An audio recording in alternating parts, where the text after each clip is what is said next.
Bonjour, je suis Nassima Lamalchi, je suis avocate au barreau de Paris depuis une vingtaine d'années. Mes expertises, c'est le droit du numérique, les données personnelles et la propriété intellectuelle.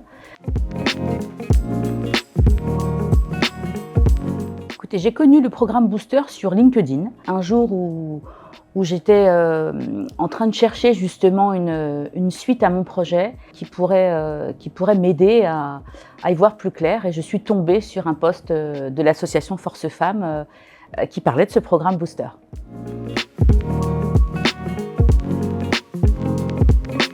On avait déjà travaillé sur le projet une bonne année et on avait vraiment besoin de sortir, j'allais dire, de notre binôme avec mon associé et d'avoir des retours d'expérience d'autres. On était en phase de lancement de l'activité et on avait vraiment besoin d'un feedback et on avait aussi des questions concrètes. Et on avait vraiment besoin d'un groupe qui nous propulse et qui nous clarifie des points sur la stratégie, sur la cible, sur le go-to-market, enfin, sur toutes ces notions en fait qu'on n'a pas forcément en tête quand peut-être nous les femmes en particulier, quand on lance une activité parce qu'on travaille sur le produit, sur la qualité du service. Donc on travaille plutôt sur ce qu'on va proposer finalement que sur tout l'écosystème autour qui va permettre à l'activité d'être lancée dans des bonnes conditions.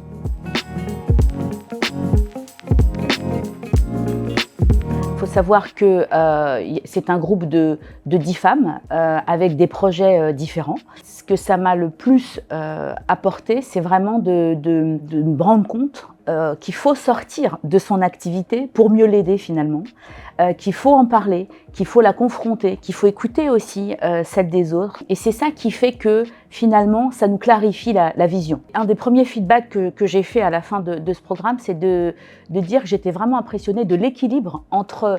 parce qu'en fait, quand on est chef d'entreprise, on a plusieurs casquettes évidemment, mais on est surtout un être humain et en même temps un professionnel.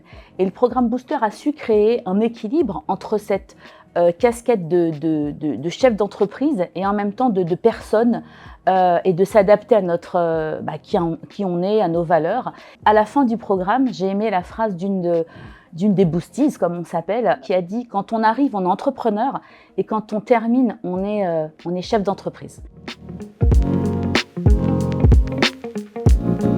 Quand on a intégré Booster, on avait une idée d'un marché beaucoup plus large, quand on est on a des ambitions très grandes. Et le programme Booster, en fait, nous a permis de nous focaliser sur un segment, pas pour réduire la vision, au contraire, c'est le principe du test and learn, de se dire on va s'attaquer à cette cible, une fois qu'on l'aura bien déroulée, bien testée, alors on pourra étendre et s'attaquer à toutes les autres cibles en bénéficiant du retour d'expérience du premier. Donc aujourd'hui, on en est exactement là. Notre première cible, ce sont les CSE, comités d'entreprise. Et donc, notre échéance, pour l'instant, on s'est fixé jusqu'au mois de septembre-octobre pour faire le premier bilan.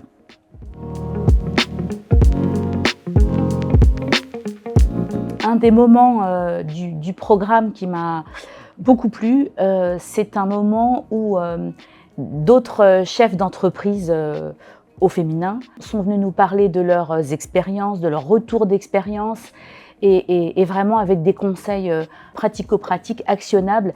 Et c'est vrai qu'au final, les différentes promotions s'intègrent aussi et créent un beau réseau d'alumni de Boosties. Ce que j'ai envie de dire à toutes les femmes qui ont une idée ou qui ont déjà travaillé de façon importante sur un projet d'entreprise, c'est d'oser oser candidater, oser rejoindre un groupe comme le groupe de Booster, parce que la meilleure chose à faire, peu importe le projet, peu importe le sujet, peu importe tout ça, c'est vraiment de venir prendre la force du groupe et de lui en apporter. C'est vraiment le meilleur résumé de ce programme. Ce sont des interactions de bienveillance, de professionnalisme et de sororité.